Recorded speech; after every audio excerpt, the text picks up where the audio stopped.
How's it going, Eric?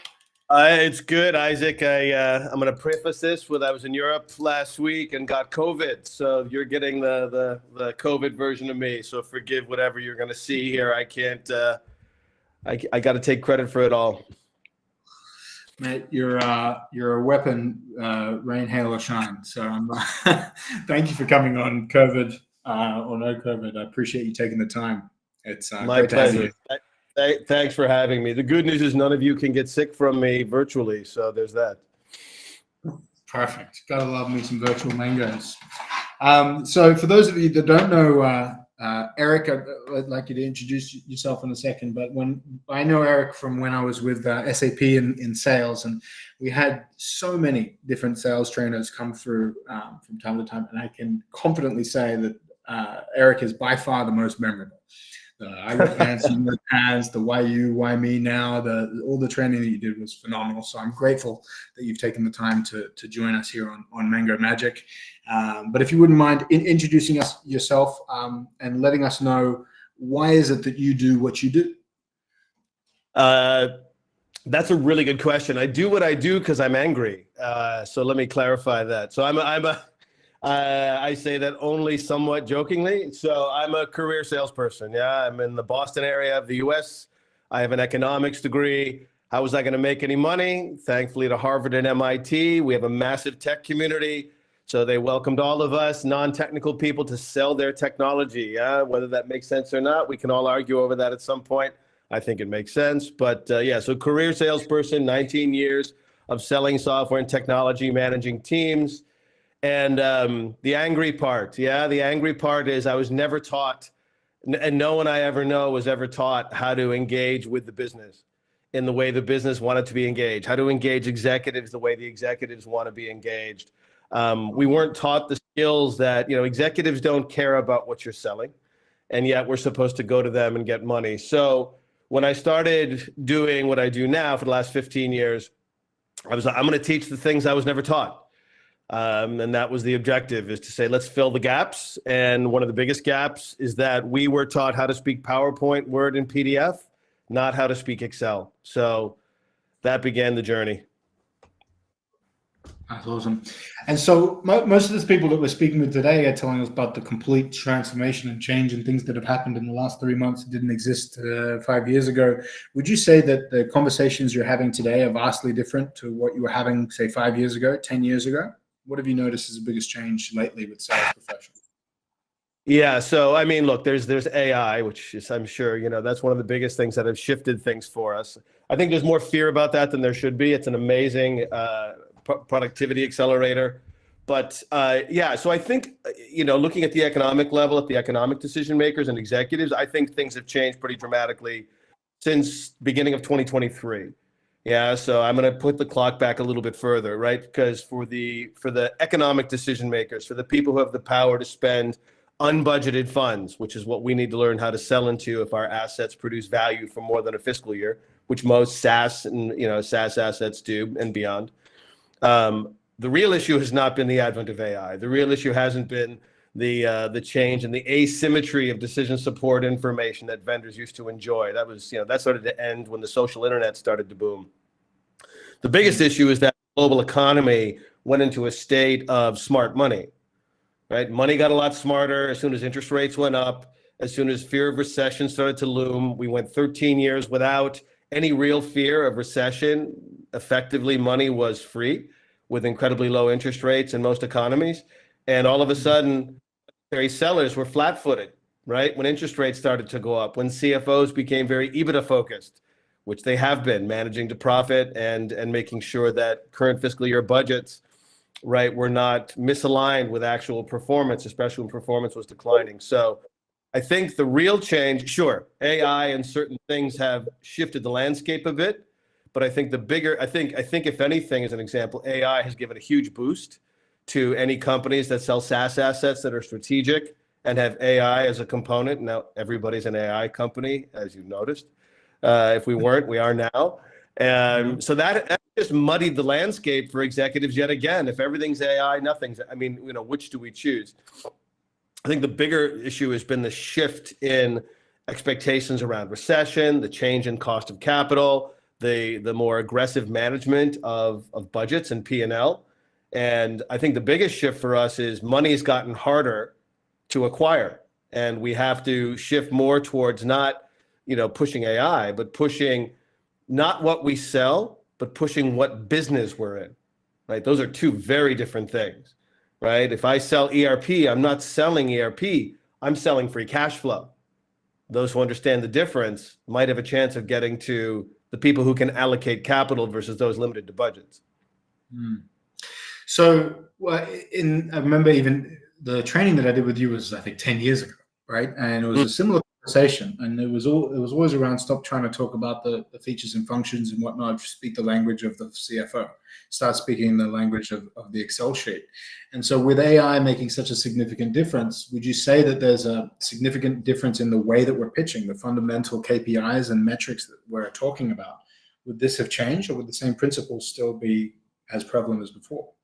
Yeah, so it's a great question, Isaac. So the principles are fundamentally the same. Business is business, right? Business still is being measured to very predictable value drivers, right? Companies are still aggressively trying to ensure they're growing revenue, they're optimizing their operating margins, optimizing working capital, which took a massive hit, right, during COVID when supply chains were disrupted and all of a sudden you had massive inflation on things like raw materials. So, businesses are still doing what businesses have always done, which is trying to optimize free cash flow, optimize operating cash flow. One shift that I've made, we focus on the CFO. What's that? Are we having technical issues? Oh, I can't hear you. Maybe we are. Is one of us muted? Because I... Can you hear me now? You're freezing for a second. Can you hear me now? I can. Was I freezing? It could have been my side. I'm not sure. Sorry. One thing I hope I froze in a very awkward face. Yes, go ahead. Sorry.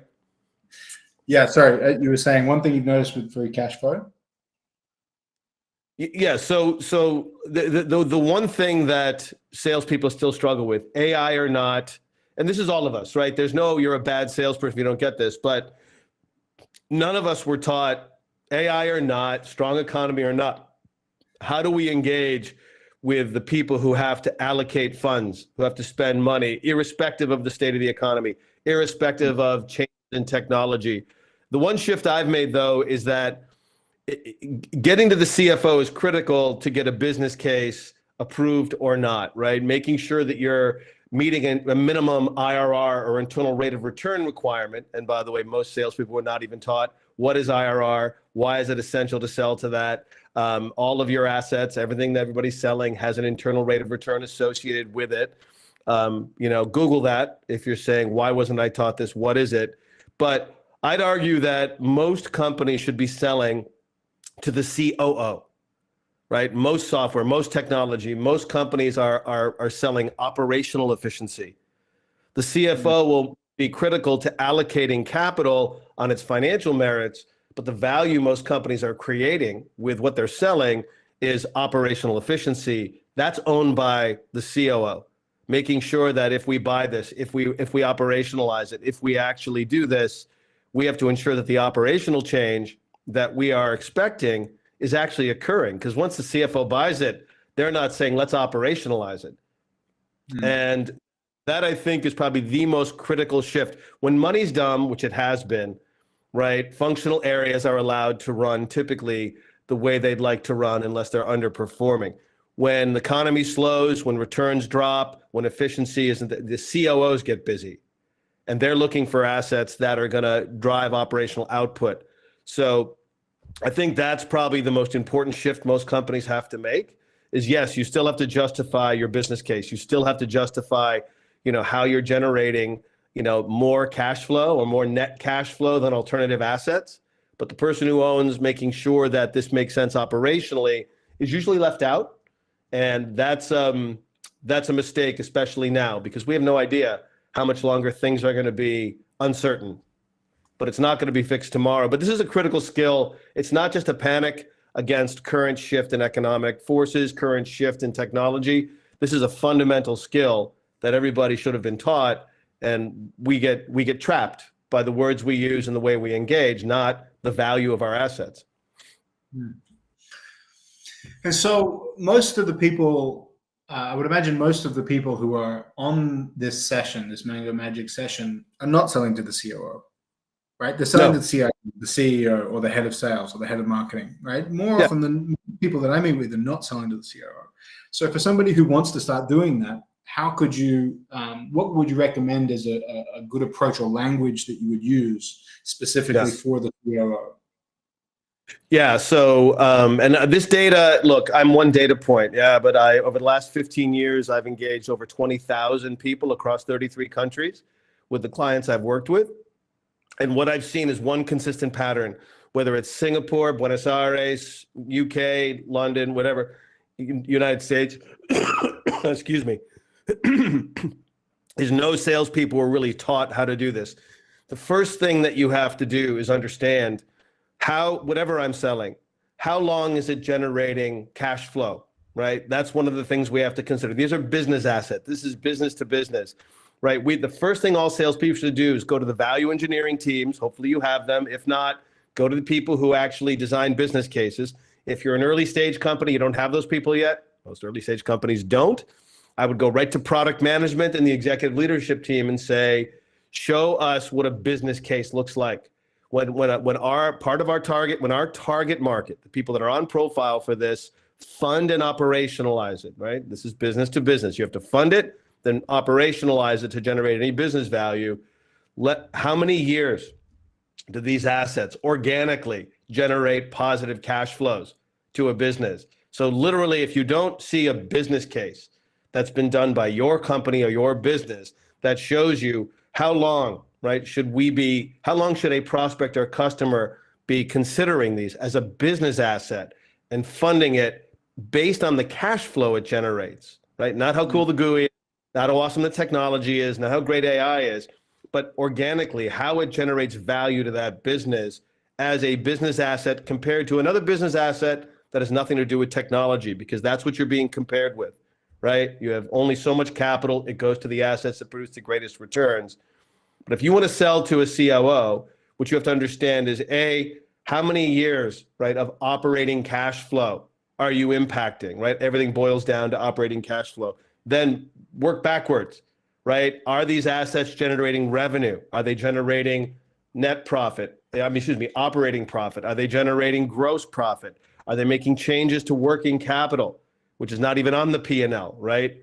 How are we generating cash flow to the business, and through which value driver? Because once you understand the value drivers, if we're affecting gross profitability, then we know we're affecting cost of goods sold. Now we're going to go to the functional areas, right, that tie to generating the gross profitability of the company: manufacturing, production, right, supply chain, sourcing and procurement to a certain degree. If we're generating, right, reducing SG&A, cost structures in terms of operational efficiency around the operating areas of the business. Now, which ones? Marketing, sales, IT. IT falls under SG&A, right? So do we even understand which functional areas in the business are we generating efficiencies from? And that's where the COO wants to know, right? You show me, as the COO trying to drive efficiency across the entire enterprise, which functional areas we should focus on. And then to what degree are you generating efficiency, which is measured in incremental cash flow impact? They can start to now look at this and conceive of it in terms of how you're an operating asset, because they're looking for anything to drive incrementality. It's not about your technology. It's not about how cool that is. They don't care what you sell. They care about what business you're in. How do you affect the business? And all B2B assets are designed, right? It's the B2B, affect a business in a very specific way. So what we're never taught is, and we should have been taught this in our first quarter of entering enterprise B2B sales or B2B sales, is you work backwards from the business case if you want to get to the business. You work up from the product if you want to deal with the middle of the org chart. And most of us got that part down because that's where most of the resources are. Look at the ratio of pre-sales people versus value engineers. And it tells you everything about how you're selling what you're selling. Right.